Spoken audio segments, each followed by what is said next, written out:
اللہ وحدہ لا شریک نے شفاعت کا مقام کیوں عطا فرمایا؟ اس کی بنیاد یہ تھی کہ آقا علیہ الصلوۃ والسلام کو اپنے غلاموں سے محبت تھی. اور اس کا بیک گراؤنڈ کیا ہے؟ کل میں نے حدیث پاک وہاں وہ بیان کی ہے، کیونکہ وہاں بھی میرا موضوع وہی تھا. موضوع ایسا ہے کہ ہم جو اتنا خیر و خیرات کرتے ہیں، ہم جو اتنا خرچ کرتے ہیں، ہم جو اپنے آقا سے اتنی پیار و محبت کرتے ہیں، اپنی جان بھی قربان کرتے ہیں، اپنا مال بھی قربان کرتے ہیں، اہل و عیال بھی قربان کرتے ہیں، وقت بھی قربان کرتے ہیں، کیا ہمارے آقا بھی ہم سے اتنا پیار کرتے ہیں؟ اب یہی بتانا ہے کہ کیا ہمارے آقا بھی ہم سے اتنا پیار کرتے ہیں؟ یہ ہماری محفل میلاد منانا کیا رائے گاہ تو نہیں ہے نا؟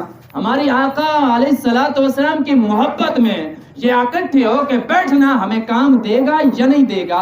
ہمارے آقا علیہ الصلوۃ والسلام ہم سے کتنی محبت کرتے ہیں. یہ مقام شفاعت کیوں ملا؟ اب اس کی بنیاد ہم غلام ہیں، اس کا بیک گراؤنڈ ہم غلام ہیں. وہ کیا تھی کہ اللہ تعالیٰ نے اپنے حبیب علیہ الصلوۃ والسلام سے فرمایا، اے حبیب میں نے تجھے پیدا فرمایا، میں نے تجھے ساری کائنات سے بڑھ کے اپنا محبوب بنایا، میں نے تیرا ذکر پورے کائنات میں عام کر دیا، میں نے تیرے لیے ساری تخلیق فرمائی، پوری کائنات کو میں نے تیری رفعت اور عظمت اور شان دکھانے کے لیے پیدا فرمایا. اے حبیب آج چلو ڈیل کر لیتے ہیں بیٹھ کے، آج باتیں رازگی ہو رہی ہیں، کچھ مانگ یا کچھ میں عطا کروں. اللہ تعالیٰ نے فرمایا دو چیزیں ہیں، ان میں سے ایک چیز آپ اٹھا لو، جو چاہے یہ آپ کی مرضی ہے.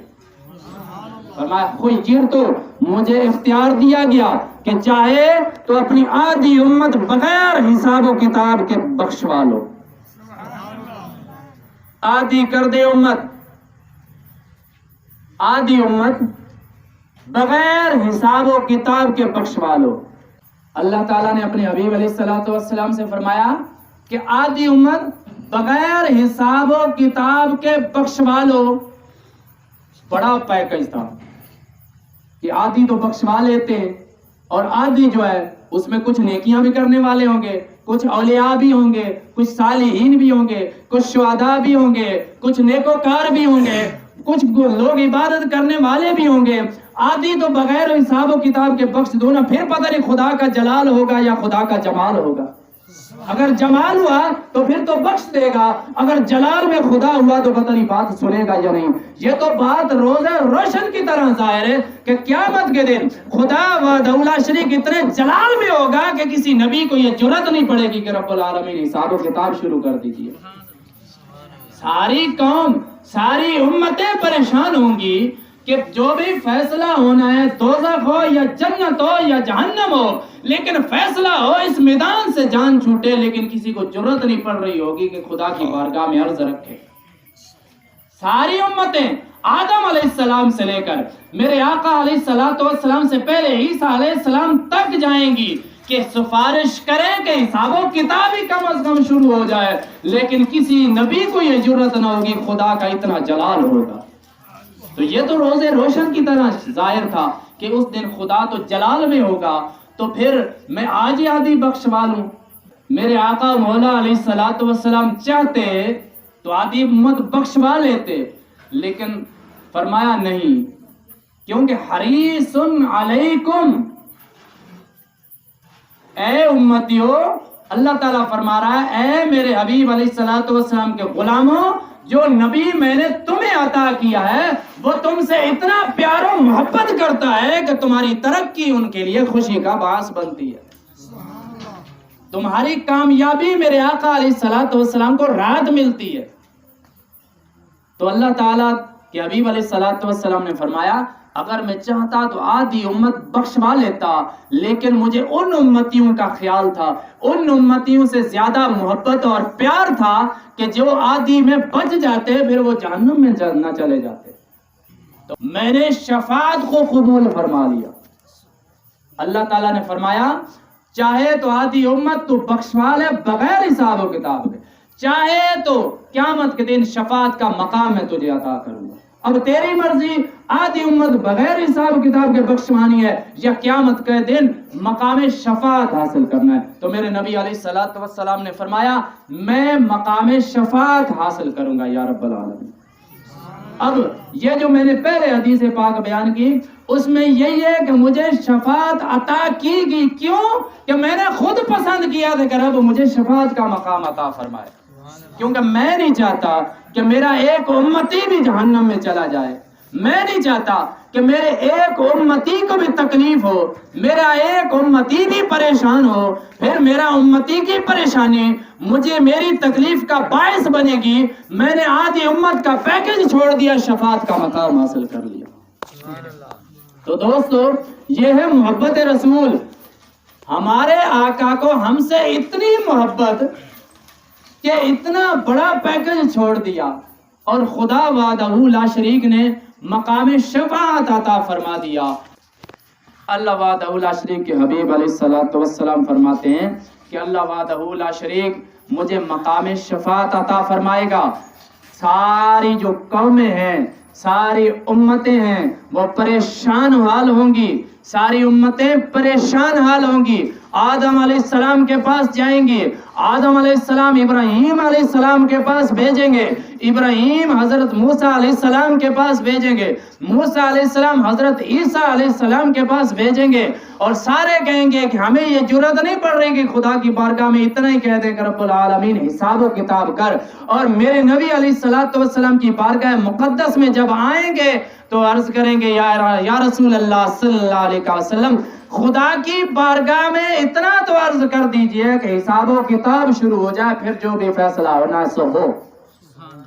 اب محبت کی بات سنو، ہمارے آقا کو ہم سے کتنی محبت ہے۔ میرے خیال میں یہ جملہ میں اس میلاد شریف کی محفل میں بھی بیان کر چکا ہوں کہ ممبر بچھے ہوئیں گے، ہر نبی اپنے اپنے ممبر پر جلوہ افروز ہوگا، ایک ممبر خالی پڑا ہوگا، سارے متوجہ ہوں گے اس ممبر پر بیٹھنے والا کون ہے، سارے متوجہ ہوں گے، یکا یک سب کی نظریں ٹھہریں گی میرے آقا علیہ السلام پر۔ اللہ تعالیٰ فرمائے گا اے حبیب تم کیوں نہیں اپنے ممبر پر تشریف فرما ہوتے، اپنے ممبر پر تشریف فرماؤ۔ تو عرض کریں گے یا رب العالمین میں اس لیے اپنے ممبر پر نہیں بیٹھا کہ شاید میں ممبر پر بیٹھ گیا اور مجھے جنت کا پروانہ مل جائے، آپ مجھے جنت بھیج دیں، میری امت پریشان یہاں کھڑی ہو، میں امت کی پریشانی کے لیے اس وقت تک نہ بیٹھوں گا جب تک تو میری امت کا حساب و کتاب نہ شروع کرے گا۔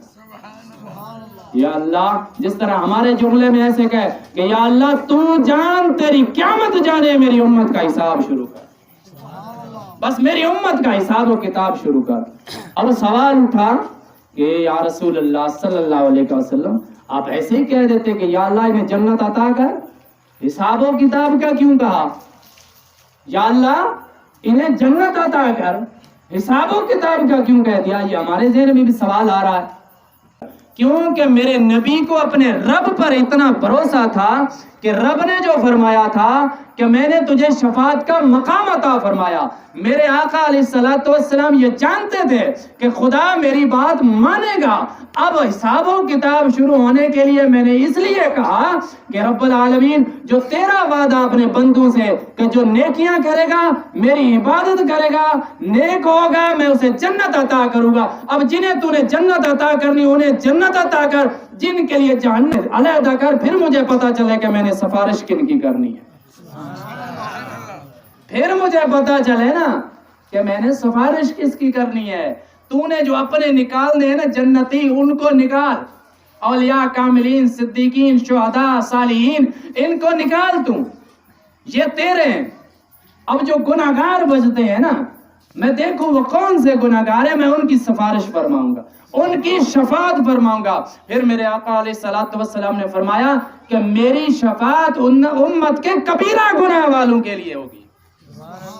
دوستو یہ ہمارے لیے آقا علیہ السلام کی محبت دیکھو، اتنا بڑا اعزاز مل رہا، ہر نبی اپنے ممبر پر آ کے بیٹھ گیا، تشریف فرما ہو گئے، میرے آقا مولا اتنا بڑا اعزاز قبول نہیں کر رہے، کہا اس لیے کہ جب تک میری امت کی پریشانی ختم نہیں ہوتی اس وقت تک میں ممبر کو کیسے قبول کر سکتا ہوں۔ یہ ہے ہمارے آقا کی محبت ہم سے۔ دوستو پھر آج ہم کیوں نہ میلاد اس آقا علیہ السلام کا منائیں، پھر کیوں نہ اس کے چرچے کریں، پھر کیوں نہ ان پر ہم اپنا سب کچھ قربان کرنے کے لیے تیار ہو جائیں، جو قیامت تک ہمیں نہ بھولیں گے۔ ساری زندگی میرے آقا علیہ الصلوۃ والسلام امتی امتی کرتے رہے، موت کے وقت، وصال کے وقت میرے آقا علیہ الصلوۃ والسلام امتی امتی کرتے رہے، اور پھر قیامت تک ہمیں نہ بھولے۔ پھر آج ہم کیوں نہ میلاد مصطفیٰ صلی اللہ علیہ وآلہ وسلم منائیں؟ پھر ہمارا حق بنتا ہے۔ بلکہ ایک حدیث پاک کا مفہوم ہے، میرے آقا علیہ الصلوۃ والسلام نے فرمایا کہ اللہ تعالیٰ مجھے 70,000 کی شفاعت عطا کرے گا۔ ایسے لوگ جن کے لیے جہنم کا فیصلہ ہو چکا ہوگا، ایسے 70,000 اللہ وحدہ لا شریک مجھے عطا کرے گا کہ ان کی شفاعت، آپ کی شفاعت سے میں نے انہیں جنت عطا کی۔ میں عرض کروں گا رب العالمین ابھی اور بخشش فرما، تو اللہ تعالیٰ فرمائے گا کہ جو 70,000 میں نے بخشے نا، ان ایک ایک کے بدلے میں 70,000 اور میں نے بخش دیے۔ 70,000 رب العالمین میرے نبی علیہ الصلوۃ والسلام کی شفاعت سے رب نے بخش دیے۔ پھر فرمایا ابھی نہیں راضی ہوئے، پھر ہر ایک کے بدلے میں 70,000 اور بخش دیتا ہوں۔ جتنے 70,000 ہر ایک کے صدقے توسط وسیلے سے تیری شفاعت کے صدقے میں نے اور بخش دی۔ پھر کیوں نہ ہم میلاد منائیں یار، پھر کیوں نہ اس کا ذکر کریں ہم، پھر کیوں نہ ہم محبت کریں اپنے آقا علیہ الصلوۃ والسلام سے، پھر کیوں نہ ان کے لیے ہم اپنا سب کچھ چھوڑ دیں جنہوں نے اپنے لیے ہمارے لیے اپنا سب کچھ چھوڑ دیا۔ تو پھر یہی حق بنتا ہے نا۔ بلکہ اللہ وحدہ لا شریک نے اپنے حبیب علیہ الصلوۃ والسلام سے فرمایا کہ اے حبیب وَلَسَوْفَ يُعْطِيكَ رَبُّكَ فَتَرْضَىٰ، اے حبیب میں تجھے اتنا کچھ عطا کروں گا کہ تو راضی ہو جائے گا، میں تجھے اتنا کچھ عطا کروں گا کہ تو راضی ہو جائے۔ پھر جو عاشق ہوتا ہے وہ کہاں راضی ہوتا ہے؟ وہ کہتا ہے یا اللہ جو کچھ بھی عطا کرنا ہے میرے محبوب کو عطا کر، میرا محبوب راضی تو میں راضی۔ اب اللہ تعالیٰ کے حبیب علیہ الصلوۃ والسلام ہم سے محبت کر رہے ہیں، امت سے محبت کر رہے ہیں، پھر کہاں راضی ہوں گے کہ رب العالمین جب تک میری امت کو راحت و سکون عطا نہیں کرتا تب تک میں راضی نہ ہوں گا۔ وَلَسَوْفَ يُعْطِيكَ رَبُّكَ فَتَرْضَىٰ، یا اللہ جب تک میرا ایک امتی بھی جہنم میں ہوگا اس وقت تک میں راضی نہ ہوں گا۔ بلکہ ایک حدیث پاک کا مفہوم ہے کہ اللہ وحدہ لا شریک کہ حبیب علیہ الصلوۃ والسلام قیامت کے دن رب کی بارگاہ اقدس میں سجدہ ریز ہوں گے۔ اللہ وحدہ لا شریک فرمائے گا اے حبیب سر اٹھا، جو کچھ تو کہے گا تیری بات سنی جائے گی، جو کچھ تو مانگے گا تجھے عطا کیا جائے گا، جس کی سفارش شفاعت تو کرے گا تیری شفاعت قبول کی جائے گی۔ اے حبیب کیا چاہتا ہے؟ میرے آقا علیہ الصلوۃ والسلام فرماتے ہیں میں عرض کروں گا یا رب العالمین کچھ لوگ جو جہنم میں چلے گئے ان کی بخشش چاہتا ہوں۔ یہ جو میرے غلام بیٹھے ہیں نا، یہ جو میرے دیوانے بیٹھے ہیں نا، یہ دنیا میں میری میلاد کی محفلیں سجایا کرتے تھے، میرا نام آتا تھا تو خوش ہو جایا کرتے تھے، ان کے دل باغ باغ ہو جاتے تھے، جب ان کے لیے ٹائم نہ ہوتا تھا میرا نام سنتے تھے، وہیں رک کے میرا ادب و احترام سنتے تھے۔ یا اللہ وہ جہنم میں آج چلے گئے، ان کی بخشش چاہتا ہوں۔ اللہ تعالیٰ فرمائے گا جا جس کے دل میں ایک دانے کے برابر بھی ایمان ہے اس کو بازو سے پکڑ کر جنت میں لے جا۔ ایسے الفاظ ہیں حدیث پاک کے۔ تو سوال اٹھتا ہے کہ اللہ تعالیٰ فرشتے کو کیوں نہیں فرما دیا کہ جاؤ بھائی میرے حبیب علیہ الصلوۃ والسلام کی ڈیمانڈ ہے اسے جہنم سے نکالو اور جنت میں بھیجو؟ خود کیوں فرمایا جاؤ خود لے کے آؤ؟ اگر کسی آفیسر کے پاس ہم جائیں اور کسی کا کام کے لیے اس کو بھی ساتھ لے جائے، چل تیرا کام میں کروا کے آتا ہوں، پھر وہ آفیسر مجھے عزت دے، اپنے ساتھ کرسی پر بٹھائے، پھر کہے یہ چلان بھرنا، یہ کرنا، وہ کرنا، کیسے ہی آپ بیٹھے رہے، یہ میرا پٹے والا ہے سارا کام کر کے آئے گا، تو جو کام کروانے والا وہ راستے میں بھی کہے گا واقعی تیری عزت ہے یار، تیری عزت ہے۔ اب خدا نے ایسا کیوں نہیں کہا کہ اے حبیب آپ تشریف رکھیں، یہ فرشتے یہ کام کریں گے؟ کیوں کہ جب وہ دوزخ والا جنت میں جائے گا تو اسے راحت و سکون ملے گا، اسے ہوش آئے گی، پھر سوچے گا یہ کیسے ہو گیا، شاید اس کے ذہن میں خیال آ جائے کہ میری سزا پوری ہوگی اس لیے میں جنت میں پہنچ گیا، یا خدا نے مجھ پر رحم فرما دیا اس لیے میں جنت میں پہنچ گیا۔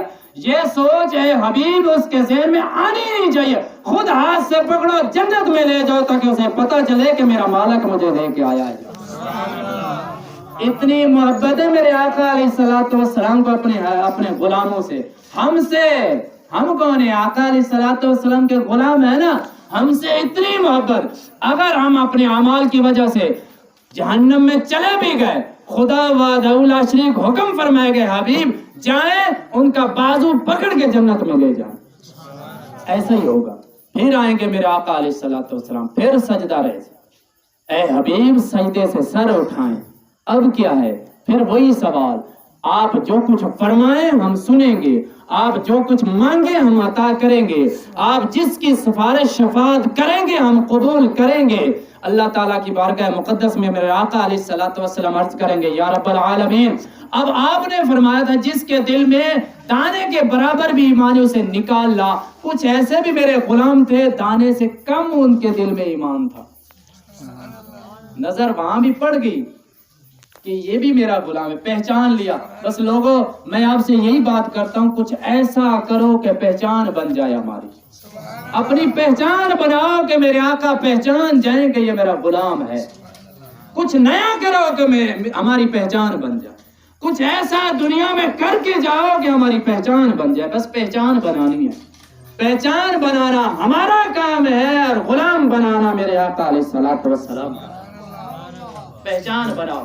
پھر میرے نبی علیہ الصلوۃ والسلام نے پہچان لیا کہ یہ میرا غلام ہے، یا اللہ اس میں جہنم میں میرے کچھ ایسے غلام تھے جو دانے سے کم ایمان تھا، اللہ تعالیٰ فرمائے گا جا جس کے دل میں دانے سے کم ایمان ہے، رائی کے برابر ایمان ہے، اسے بھی جہنم سے نکال کے جنت میں ہے۔ سبحان اللہ، یہ بھی کام ہو گیا۔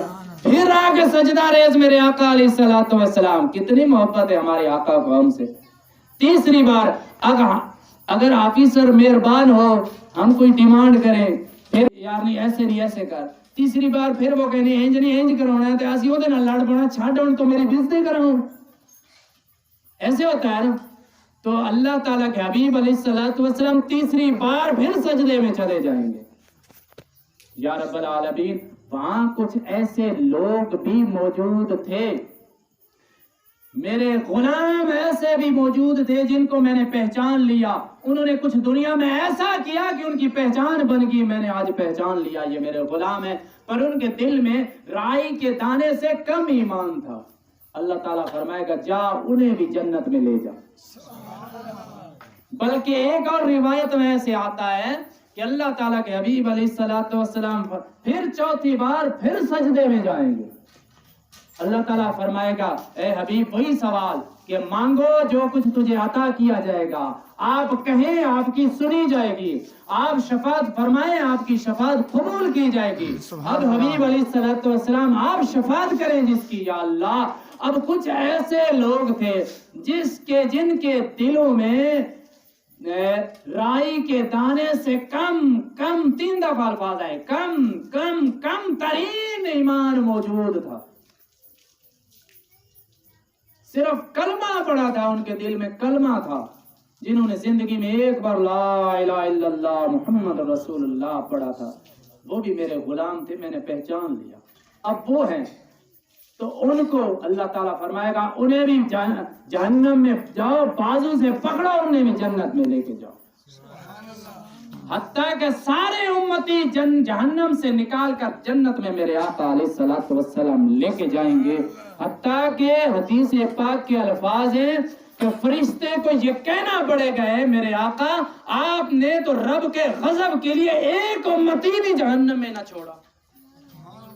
یہ ہے ہمارے آقا کی ہم سے محبت، سبحان اللہ، پھر اس محبت کے آگے ہماری کیا محبت، کچھ بھی نہیں ہے۔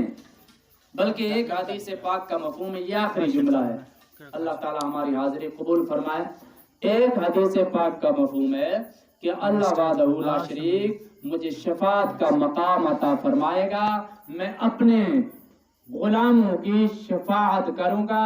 خدا وحدہ لا شریک مجھے فرمائے گا اے حبیب اب تو راضی ہے؟ پھر میں عرض کروں گا رب العالمین ابھی نہیں، ابھی فلاں میرا جہنم میں غلام ہے، فلاں غلام جہنم میں، حتیٰ کہ میں سارے اپنے غلام جہنم سے نکال لوں گا۔ پھر رب فرمائے گا اے حبیب اب تو راضی ہے؟ اس وقت میں عرض کروں گا یا رب العالمین اب میں راضی ہوں، کیونکہ دنیا میں تو نے مجھ سے وعدہ کیا تھا وَلَسَوْفَ يُعْطِيكَ رَبُّكَ فَتَرْضَىٰ، اے حبیب میں تجھے اتنا مقام و مرتبہ عطا کروں گا کہ تو راضی ہو جائے۔ تو آج میں یا اللہ راضی ہو گیا ہوں کہ میری ساری امت تو نے بخش دی، میری محبت میں آ کر میری مان و مرتبہ دکھانے کے لیے تو نے انہیں جہنم دی کہ تو نے میرے نبی کی نافرمانی کی۔ دوستو اب آخری بات جو ہے نا، بات یہ ہے کہ یہ بات ساری محبت کی، جو میں نے آپ کو اشارہ کیا نا، کچھ ایسا نیا کرو کہ پہچان بن جائے۔ وہ نیا کیا کام ہے؟ محبت حال بن جائے دوسروں کے لیے۔ اب جس کے دل میں محبت رسول ہے، سوال کرتا ہوں، اب جس کے دل میں محبت رسول ہے، کیا وہ اپنے محبوب کی بات کو ٹالے گا؟ پھر ہم کیسے ٹال سکتے ہیں؟ کیا میرے حبیب علیہ الصلوۃ والسلام نے فرمایا الصلاۃ قرۃ عینی، نماز میری آنکھوں کی ٹھنڈک ہے، ہم کس طرح ٹال دیں؟ یہ محبت تو نہیں نا، یہ تو زبان کے دعوے ہے نا، دل کی محبت تو یہ کچھ ایسا کرو کہ پہچان بن جائے۔ یہ محبت یہ ہے کہ پھر تیرے دل میں جب محبت ہو، پھر تو جب میرے نبی علیہ الصلوۃ والسلام کی غلامی کا جو دائرہ لگاؤ، اس سے باہر قدم اٹھائے تیرے ذہن میں دستک جائے کہ میں غلامی سے باہر نکل رہا ہوں۔ پھر تیرے ذہن میں یہ دستک جائے کہ میرا آقا میرا محبوب روٹھ نہ جائے۔